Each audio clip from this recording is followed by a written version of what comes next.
Well, hello, fellow exegetes of the Book of Kings. Today we are looking at 2 Kings chapter 18. We're continuing with that story of Hezekiah. We started with the great reform, really, of Hezekiah, which we discussed in the forums last time. And this time we're moving on to the almost immediate, it seems, according to the flow of the narrative at least, troubles that Hezekiah runs into. Obviously, there's different ways to understand what's happening, why it's happening. There's actually several different accounts of what happens, some in Kings, some in Isaiah, and they don't all necessarily agree. There's several accounts of what actually happens, even in the Book of Kings. So if you read the next couple of chapters carefully, you'll see that there's some disagreement about what exactly causes this crisis to end. But nevertheless, this is that historical crisis where we can see with Sennacherib's prison. We can read about this from Sennacherib himself, his own propagandistic account of shutting up Hezekiah like a cage in Jerusalem. But the bit I've selected to read and focus on today is really about international diplomacy and theology. And it focuses on this character of the Rabshakeh. The Rabshakeh is a fascinating character who shows up, of course, in verse 17. So we left off with verse 12 last time, and we hear about Hezekiah all of a sudden, right after his reform, being accosted by the king of Assyria, who is trying to take everything from him. Hezekiah gives him a ton of stuff, which is one of the kind of explanations for why this crisis ends. But we pick up here with verse 17, I think. I think maybe I said 17 or 19. How about I pick up with 19 in terms of the actual translation for today.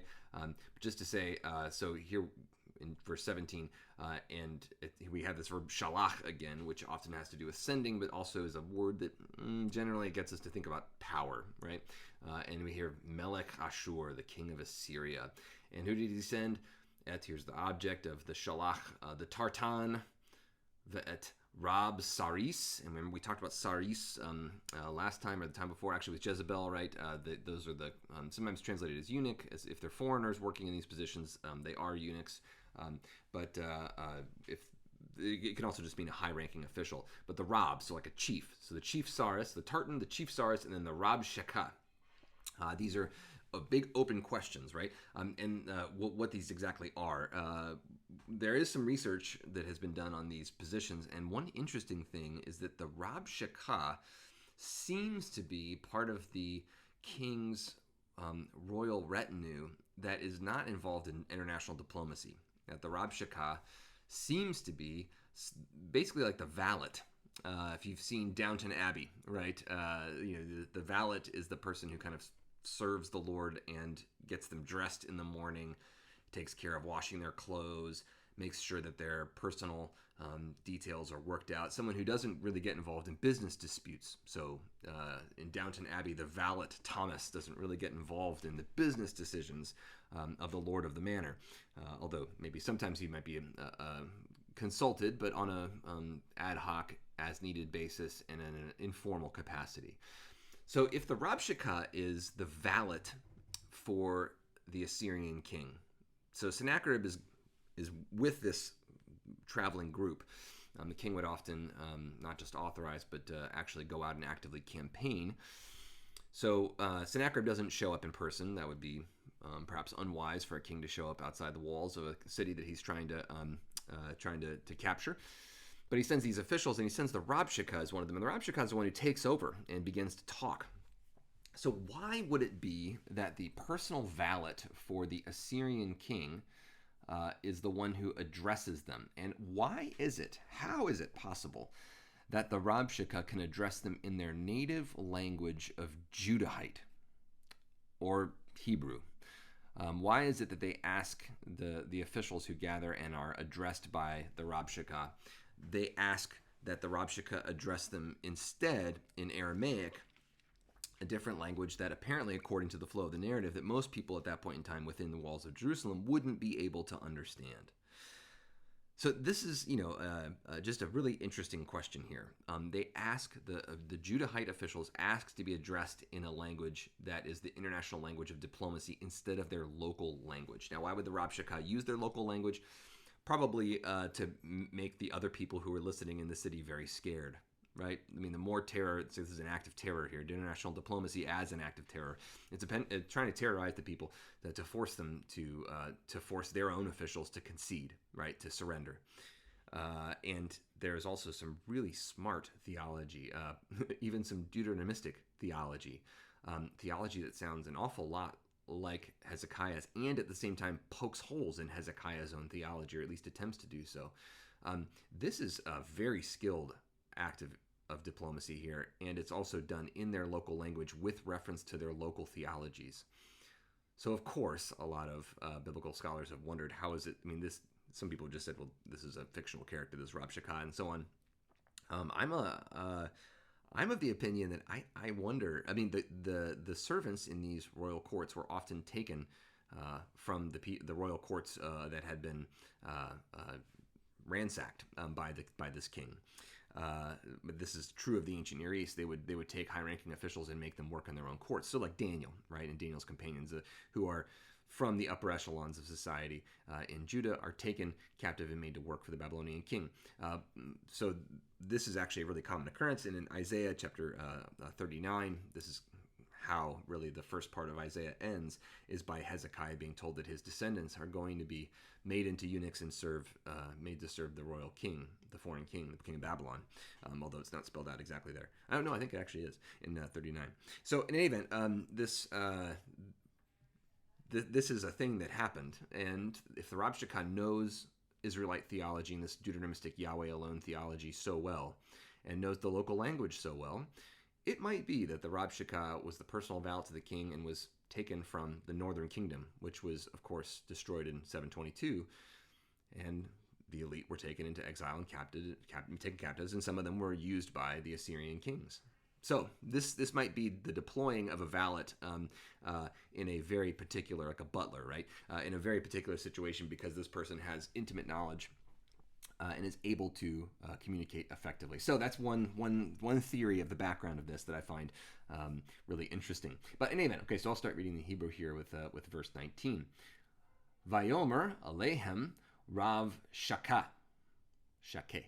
This here is the Zakif Keton, so I'll stop there.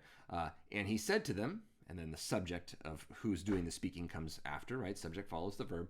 So, and he said to them, the Rabshakeh. So the Rabshakeh says to them, this royal official, the chief of the Shakeh, Imru na el Hezekiah, Hezekiahu. I'll just say Hezekiah for Hezekiah's name here, but Hizkiyahu is actually the Hebrew there. So Imru na. So this we would see this. We recognize the root here is amar. It's got an u, a plural ending here. Okay, so there's no prefix, so it might be a perfect form, or it might be an imperative, right, which is made by putting the imperfect on and taking the imperfect beginning off. So here we'd also see that it's followed by na. Na is only used for modal or expressions of will, modal verbs. Conditional verbs, another way to say it, but these verbs that express kind of desires or what you want to happen.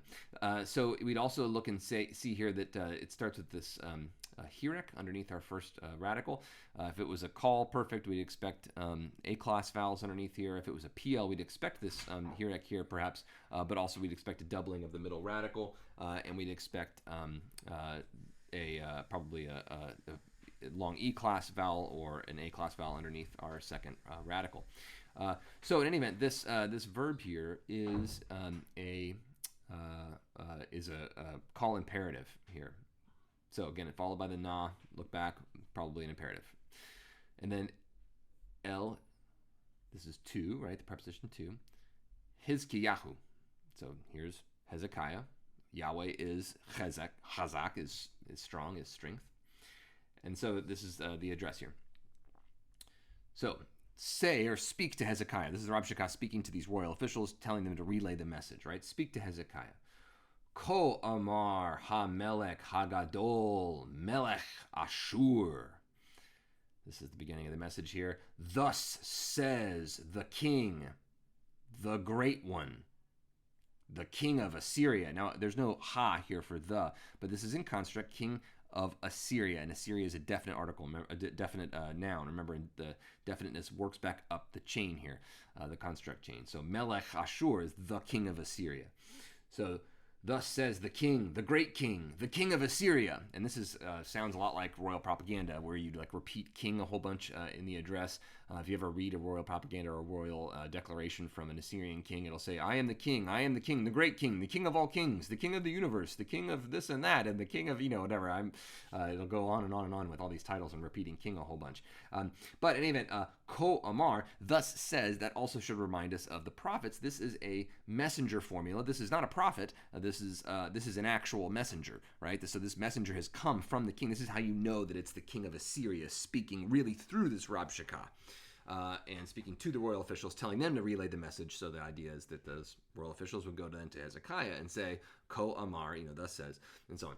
Okay, so and then so this says the king, the royal king, the king of Ashur, the great king.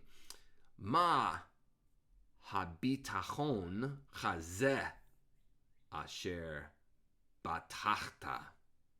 Now notice that this word repeats twice, this root, batach here, and ma is the first. So it starts with this question. What is the definite article, trust? This is batach. This is the noun form. It's kind of an abstract general idea, the concept of trust, trust itself, or confidence. You think of a way to say your trustingness or something like that. What is the trust, this, hazeh? So remember, these agree in definiteness. So this is a demonstrative, which is functioning like an adjective. So the trust, this, that is an attributive adjective right here. So what is this trust which you are trusting? Called perfect, second masculine singular, right? So here we have this repetition of this. So trust is really the key essential point here. Now, looking at this word, batach might be an interesting thing to do for context or for the text part of the forums here. Really look into this. What is batach? What kind of trust are we talking about here? Does it relate or does it not to kind of a New Testament concept of pistis, meaning faith and so on? So, amarta ach davar safatayim. So here's our Zakif Katom. We'll stop there. So amarta, you are saying, which is often like if you in the ancient world, if you thought to yourself, people would say you are saying to yourself. Like, so you're thinking or you're saying to yourself. That's the ancient metaphor for that, or I guess way of describing that. I guess people often spoke out loud, muttered to themselves. It says. Instead of thinking in their heads sometimes, but maybe that's just an idiom, I don't know. But you say, and then ach is like a nevertheless, or only, or I guess that, davar safatayim, a word or speech of lips. And this is tayim, a dual ending, so safat is a lip. And so safatayim, that's lips, two lips, a word of two lips. Now this is an idiom here, and it means like mere talk, talk alone, right? Do you think that like just the words of your lips are etzah, that's counsel, u gavura, and strength or might, le milchama, for war? Do you think that your words alone are like the power that you need, are good counsel and strength for war? Yeah, you're all hot air, you're all talk, right? And then ata, now, al mi batachta, upon who or whom are you trusting? Do you trust? This is I'm reading this as a question, even though it's not pointed as one, because this could always be a matter of inflection. You can ask questions in Hebrew just like in English, just by kind of raising or lowering your voice, and this would have been understood probably in that way. So you're going, right? That's a question for you. Are you going, right? So now upon whom are you trusting? Ki maradta bi, for you have rebelled with me. Remember, this is the king speaking through the Rabshakos. This is kind of the voice of the king, right? You think that mere words are strategy or counsel and strength for war? Who are you now trusting in? Because you have rebelled against me, right? This is death time for most people. So, ata hine batachta lacha al mish enet. This mish enet word we'll get back to in a minute. Hakana haratzutz hazeh al mitzrayim. Stop there with the zakif katon. Ata hine. So now, behold. This word now is often used to like kind of make an emphasis or an emphatic shift or an emphatic change in the argument. So now, behold, you have trusted for yourself, like you have trusted in, upon, and then mish enet, a staff, right? This comes from the root sha'an. This you have put all your trust in a staff. Hakane, the reed, like an actual like reed growing in a marsh. Haratzutz, from ratzatz, which means to crush or demolish, break. Hazeh, this broken or crushed staff, or a reed of a staff. So a staff is supposed to be like a real strong object, wood, right? Something you can trust on, rely on. You'd carry it as a crutch or something you'd hit an animal with to get it out of the way if it was trying to attack you, or whatever. Like this staff is supposed to be this like strong, reliable object that you can rely on and trust and put your weight on, right? But this staff is hakane, a reed. And not just a reed. Like a reed, if you put a lot of weight on it, it'll just snap, right? Just think of like a piece of grass, or a real young bamboo shoot or something. You put some weight on it, it'll just break. Haratzutz, a crushed, not even just a reed, a crushed reed, right? And this, like, is this broken, crushed reed of a staff. And then al here is parallel to this al. So you have trusted for yourself upon this broken, crushed reed of a staff. Upon Egypt. Here's like the revelation of what that thing is, what the metaphor is for, right? Asher yisamech ish alav. Here's a zakif katon. We'll stop there. So, which and if you look at this form here, yisamech, this comes from the root samach, to lean on, to support, and here we have our nifal triangle here. So you have a yod as your prefix, third person probably, imperfect prefix, and then you have your hirek under here, which you'd think call, but then of course you have your nifal triangle here, and so this is one who has been leaned on or something like that, or one who is leaning for themselves, and so ish comes next. So a man or a person who has leaned upon it.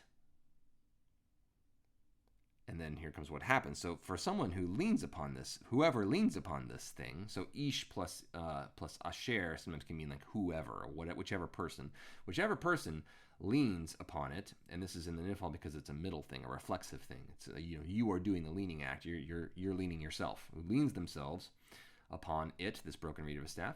Uva v'kapo u nekavah. Here's our Athnax, we'll stop there. And he comes with the palm of him, or his palm, and he pierces it. So anyone who is going to lean upon this thing, right? And here we have like a future story.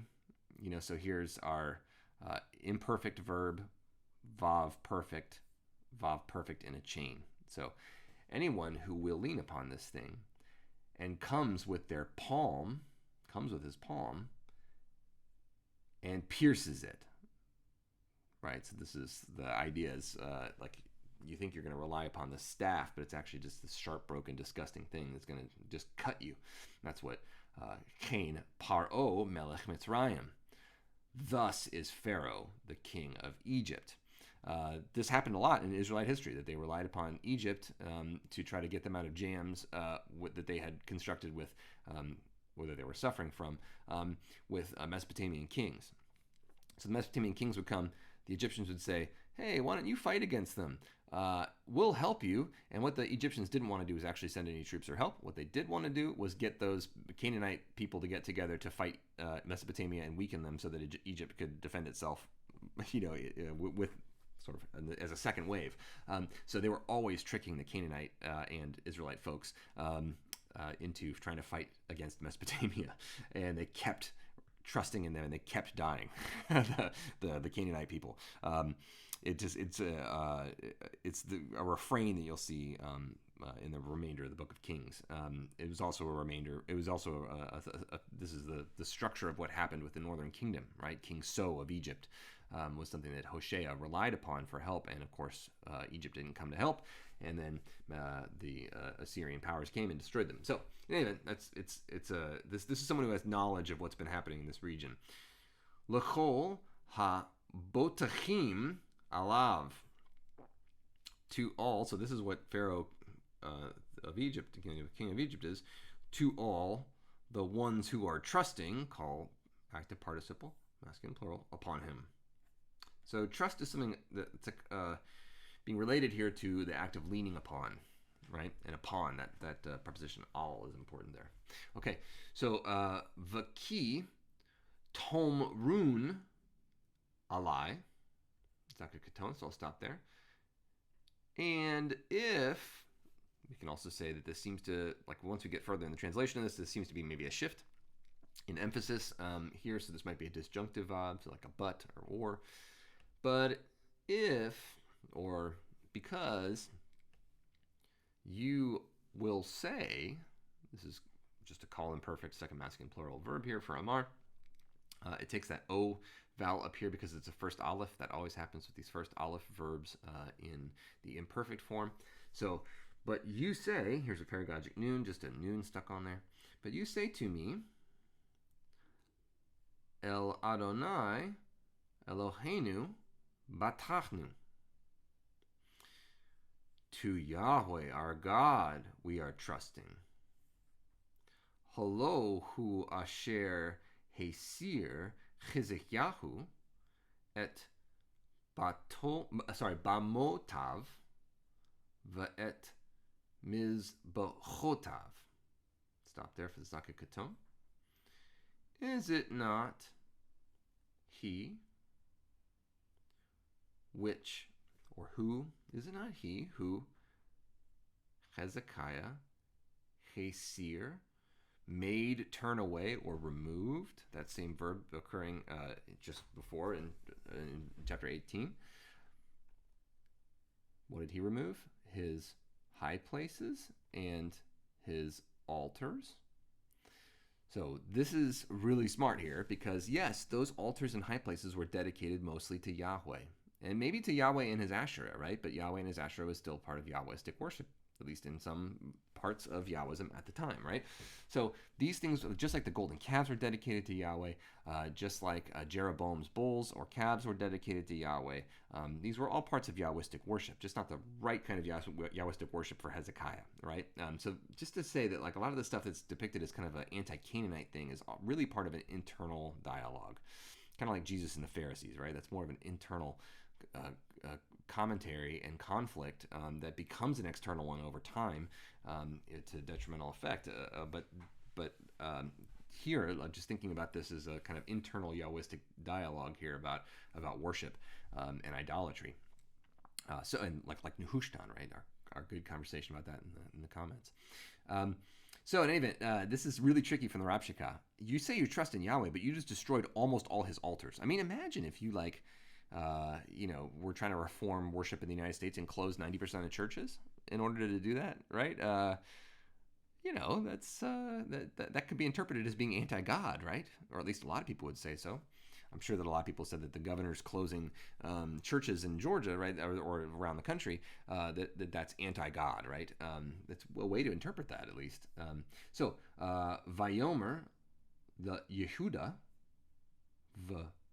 liyushalayim lifnei hamizbeach hazeh. And he said to Judah and to Jerusalem before this altar. So the king was saying, Hezekiah was saying, it took away all those altars and shrines and said to Judah and Jerusalem, noting that those are kind of two different regions, right? That Jerusalem's in Judah, but just like saying New York City and New York State, right? They're two very different places. Before this altar, that is the altar in Jerusalem, right? Tish tachavu b'Yerushalayim. So tish tachavu, this comes from the verb chava. It's a frozen form of this very strange form. It's a shafel form. It's got a sheen as one of the prefixes of this verb, so don't worry about memorizing. It's the only verb like this in Hebrew. It's taken from a different language. It's taken from Mesopotamian, from Babylonian, really. The verb to mean like to bow down or worship only occurs in this form. So if you ever see a sheen, a tav, a che, and a bunch of vavs, you're looking at this crazy verb that means to bow down. So you will bow down in Jerusalem only before this altar, right? So this is basically saying like that Hezekiah's reform is a new thing and an anti-Yahweh thing, which is a really interesting way to put it, because some of the people in the city of Jerusalem might have been really mad about this reform. Imagine any reform of Christianity in the United States where you closed most of the churches. Again, like I said, that would probably lead to a lot of people being really upset. So, va'ata hit arev na. Here's our Zaket Katon. And it's va'ata. And now, another one of these, segues. So therefore, and if you ever see va'ata, a lot of times that means therefore. Therefore now, you come to the conclusion at this point. Va'ata, and now, and therefore, and then here this is in the hit pile form. Our root is arav, and in the hit pile, this can mean to exchange pledges, or another way to say this is to make a wager, make a bet. And then na here, which lets us know that this is an expression of will. So this is a hit pile imperative, masculine singular. So now therefore, wager or make a bet or exchange pledges with my lord et Melech Ashur, the king of Assyria. V'etna lecha alpayim susim. Make this wager, and I will give, from Natan here, and it's really a cohortative, notice your ending here. Let me give lecha to you alpayim. So aleph is an ox, but it also can mean alpayim is 1,000. Alpayim would be 2,000. So it's in the dual form here, ayim ending here. So an elef can mean 1,000, and alpayim would be 2,000. Susim, horses. So this is a way of saying, let me spot you 2,000 horses. Im tuchal latet lecha rochbim alehem. Let me spot you 2,000 horses if you are able. This is a strange looking verb. This is from yakal, which means to be able. It is not a passive verb, even though you might think that from the infixed shurek, but that's actually part of the root. So if you ever see this strange verb, call, like all, and a shurek before it, you're looking at yakal, the verb, to be able. And this is just a call in perfect form. It's a strange form of a verb. It's a little bit like halak or lakach, right? These verbs that kind of stick out, don't work right. Yakal gets its own section in Seal's grammar. But it's an important verb because it means to be able to do something. If you are able, and then latate, this is the infinitive construct form of natan. I know you lose the noon at the beginning and the noon at the end, sorry. But if you, latate is a fairly common infinitive construct. It just means to give, right? So if you are able to give for yourself, rokavim, right, like riders, someone that's mounting a chariot, right?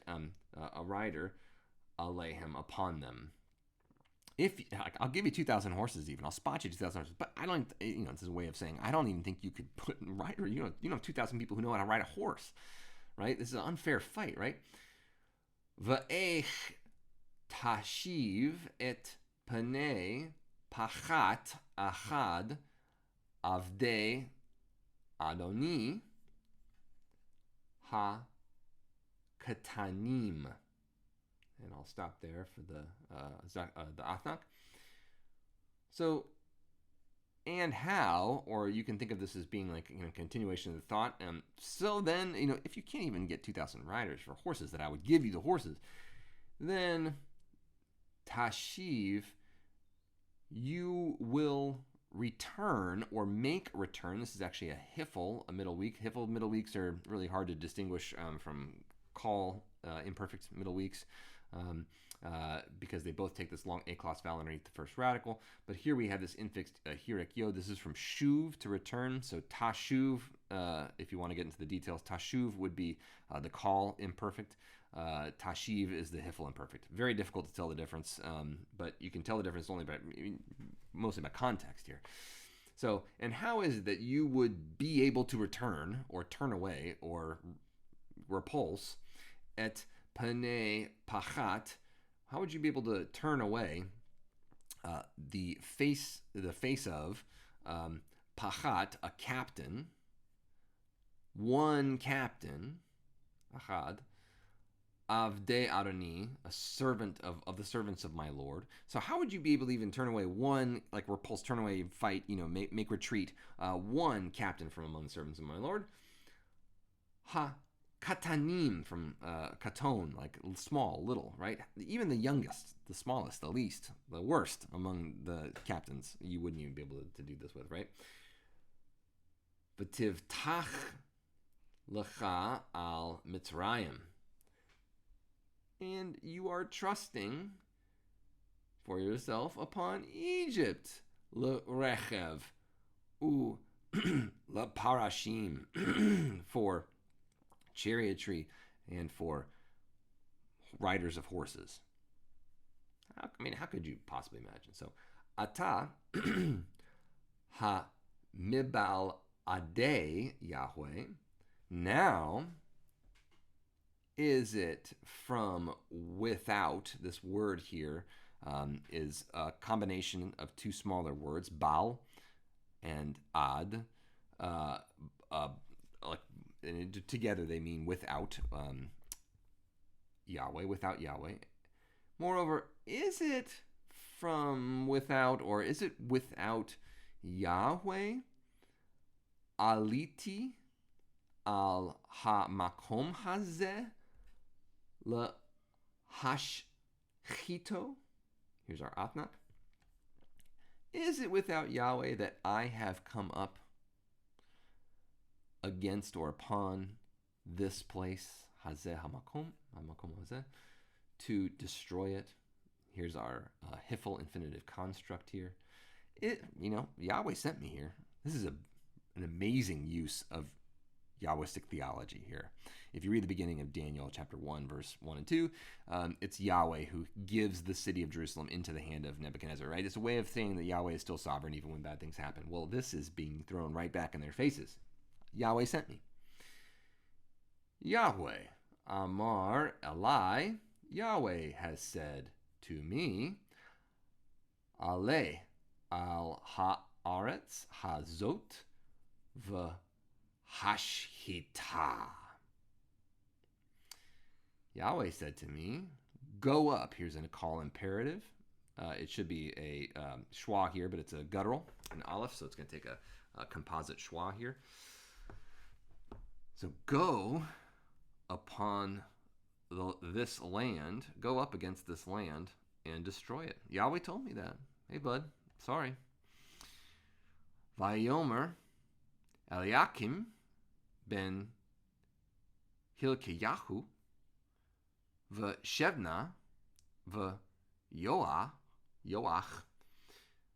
el Rav Shekha daber na el avadecha aramit. I'll stop there for the Zakif Katon.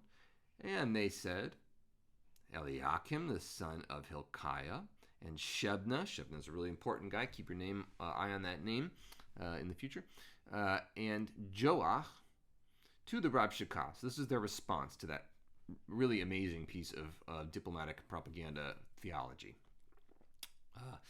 Speak, and then here's a na, telling you this is a PL imperative here, coming up before the na. Speak to your servants in Aramaic, Aramit. Just like Ivrit is Hebrew, Aramit is Aramaic. Ki shom'im anachnu. Here's our athnak there. So for, and this is the verb to hear. This is the called participle, masculine plural. For hearing are we. We can hear it. We can understand it. V'al tedaber imanu Yehudit.